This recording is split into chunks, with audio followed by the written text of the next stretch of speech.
Ladies and gentlemen, hey, hi, how you doing? Welcome back to the channel. Thank you so much for stopping by. Because we've seen some updates to the Warzone API recently, sites like sim.gg have been able to go in and actually data mine the full Warzone 2 stats for all the weapons. So it's 100% accurate, TTK stats, damage stats, attachment stuff is up there too. And because of this, we've now been able to actually figure out the top 5 fastest TTK weapons in Warzone 2 right now. So today, we are breaking down the best setups for the fastest killing guns. So no surprise here. Keep in mind, this is in no particular order because we're bouncing around all sorts of ranges. This is obviously close range, the Fennec here.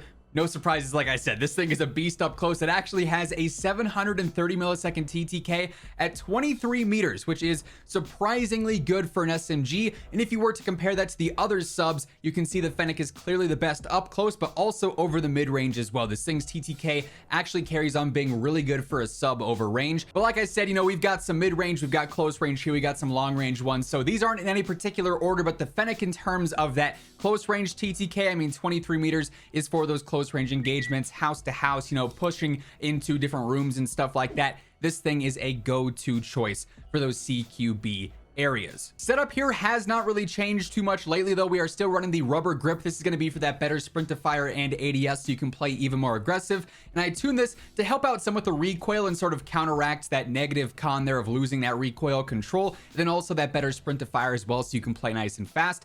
45 round mag is a must have because that fire rate, it is so ridiculously fast, you're always running out of ammo. We got the 7 milliwatt laser to help out with that faster ADS, that faster sprint to fire. You also get some better stability out of that too, which is sort of like a free benefit, but obviously this is the go-to laser there. Shark fin underbarrel is basically free stats. We're getting that better stability as is, but then you can tune for that faster aim walking speed and ADS speed that otherwise you wouldn't really ever be able to get out of an underbarrel with basically minimal cons there, right? Then lastly, I go for the RR40 suppressor. Of course, we're always using this on our close range SMGs because the cons are super minimal. You lose a little bit of ADS, and we already gained that back with our laser and our rear grip, and then a little bit of stability, and we also gain that back with our laser as well. I go ahead and I tune this one for slightly better velocity, so the hit reg feels a bit more consistent, then also the faster ADS speed as well. So this thing is flying, it is frying at the same time. Now the next one here is the Chimera, and I was honestly very surprised that this one made the list here for the mid-range engagements. Basically, this thing has a 706 millisecond TTK at 32 meters, which is like prime sniper support, prime close to mid-range areas here. I really thought the Kastov 74U was going to be like the clear and obvious choice there, but the Chimera's TTK is actually slightly more consistent here. I also think this one is a little bit easier to use and a little bit more friendly in terms of control, and versus SMGs versus those other rifles for close to mid-range, this is definitely the go-to choice in terms of overall TTK. So first up here, we are going for the Bruin Flash Grip. This is again for that better ADS and sprint to fire, so this thing's going to be nice and aggressive. Once more, I do tune for the faster sprint to fire and the slightly better recoil steadiness to sort of negate that con there. I do go for the 45 round mag here, must have for, duos, trios, and quads. The fire rate here is a little bit faster, so having that slightly larger magazine is a nice safety net. I also go for the Ripper underbarrel. Here you can see between the underbarrel, muzzle, and barrel, I'm going for like sort of the sniper support build and making it prime for that like 25 to 45, 50 meter range where a lot of the sniper support engagements will take place. On the Ripper underbarrel, I'm going for better idle stability and better stabilization, so this thing's going to be even easier to,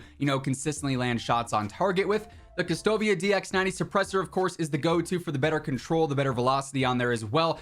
So that's nice and consistent there. We tune that for better velocity. Again, just helping out with the hit reg consistency, basically making sure the shots are going where I'm actually shooting. Then also the better ADS speed for that mobility. And lastly, I go for the Vorpal barrel, which is for better movement and ADS, so you're getting some good mobility benefits, but also slightly better range, which is a nice added bonus too. And we tune this one for that better steadiness and that better damage range as well. So you're getting a lot of exactly what you need out of this gun with this particular setup. Good mobility, good control, good range, good velocity, perfect for close to mid-range. By the way, as we're going through all these weapons today, if you guys are new to the channel, every single day, I got you covered with absolutely everything you need to know about MW2, Warzone 2, and DMZ. So if you want to guarantee you're always up to date, feel free to hit that subscribe button, turn on those post notifications, join us ultimately on the road to 1 million subscribers. Also, if you guys enjoy this video, if you find it helpful, let me know by dropping a like on it as well. Let's try and aim for 2,000 likes on this one. Also, if you guys are looking to start off the new year right, look no further, pun intended, than Gamer Advantage. Obviously, you guys always see me wearing these in the videos, even when I'm not recording. If I'm just sitting here editing, if I'm browsing YouTube, if I'm playing games, I always got these on. They are game changers when it comes to looking at screens for long periods of time. They're reducing eye strain, headaches, and most importantly, helping you sleep better at night as well. So if you ever want to pick up a pair for yourself, Code Immortal has you covered. Link for that will be down in the description below. Now, another no-brainer here for the best TTK guns in the game, the TAC-V. We've talked about this one already. This thing is an absolute monster, and the official stats back it up at 45 meters. So like prime mid-range, a 624 millisecond TTK. That is absolutely disgusting. This thing does have a bit of recoil that you have to get used to. Luckily though, with our build here, we're basically just focusing on recoil control. And with that, when you land your shots, you are going to absolutely decimate the opposition, right? So first up here, I do have the combat grip. I go ahead and I tune this for the better idle stability and steadiness on top of the recoil control I'm already getting out of the attachment itself. 30 round mag here, just a nice added safety net. The fire rate's not crazy, so to me 30 is totally sufficient in duos, trios, and quads.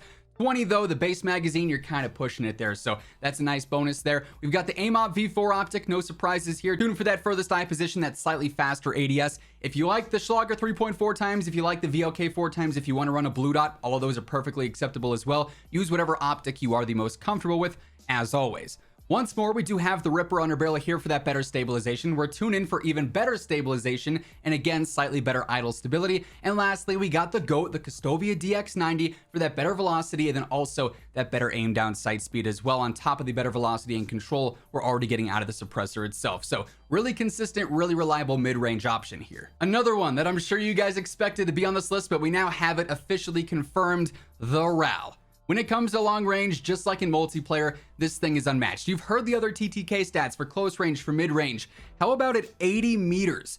This thing having a 607 millisecond TTK, of course, on perfect accuracy, so that'll dwindle as you, miss some shots here and there. But based on the true data stats here from SimGG, this thing is absolutely nuts for long range. Like, the go-to in terms of just overall power for sure. So here we are running the step 40 grip for that better control. We're focusing on the idle stability and the recoil steadiness on those tunes there. Once more, the AIM-OP V4, same tunes as over on the TAC-V. Furthest eye position, that slightly faster ADS speed as well. The Dune underbarrel here is going to be for recoil steadiness and stability, which is all general recoil control being benefited from that. And I tune for even better stabilization and even better idle stability. So this thing's very minimal recoil and very easy to consistently hit your target with.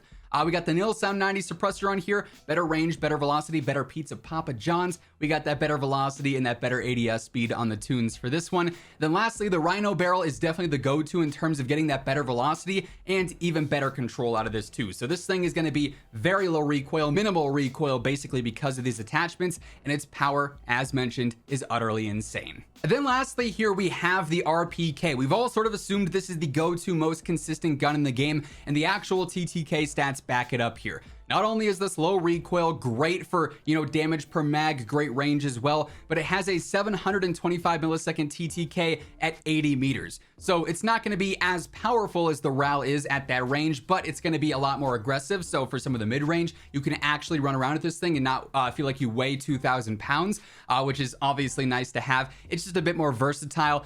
Recoil is about the same as the RAAL, I would say. Like, both bounce around a little bit, but they're nothing too extreme. So this one, incredibly reliable as well. Here we got the Demo X2 grip, again for that better control. We're tuning for the better steadiness and idle stability on here per usual. The Schlager 3.4 times, same deal with the optic here. Use whatever you're the most comfortable with. On this one in particular, we're tuning for that furthest eye position as always, and that slightly faster ADS speed. I go for the high velocity ammo here because you don't need a magazine and all the barrels hurt your range or your control, so I'm not a fan of those. Here I'm tuning for that slightly better velocity and slightly better range as well. This will just make it feel more consistent over range. And then once more, we got the deadly duo of the Custovia and the Ripper underbarrels. So on the Ripper underbarrel, we got idle stability, stabilization for the tunes there, no surprises. And again, on the Custovia suppressor, we got slightly faster ADS speed and a little bit better bullet velocity on that tune as well. So all these weapons, great choices if you're just looking to fry. Some of them a little bit higher skill gaps than others because of their recoil control or because of their damage per mag, but if you're just looking to absolutely melt your enemies, these are the go-to guns in the game at the moment. As we see other further weapon tuning changes and updates in the future, we'll be updating this list as needed. So be sure to hit that subscribe button, stick it here for everything you need to know about the overall meta in MW2 and Warzone 2, the latest news and updates, everything like that. I got you covered on a daily basis. Also, if you guys enjoyed the video, let me know by dropping a like on it as well. But that's going to wrap things up. Once again, thank you so much for tuning in. And until next time, take it easy, have an awesome rest of your day, and I'll catch you guys later. Peace out.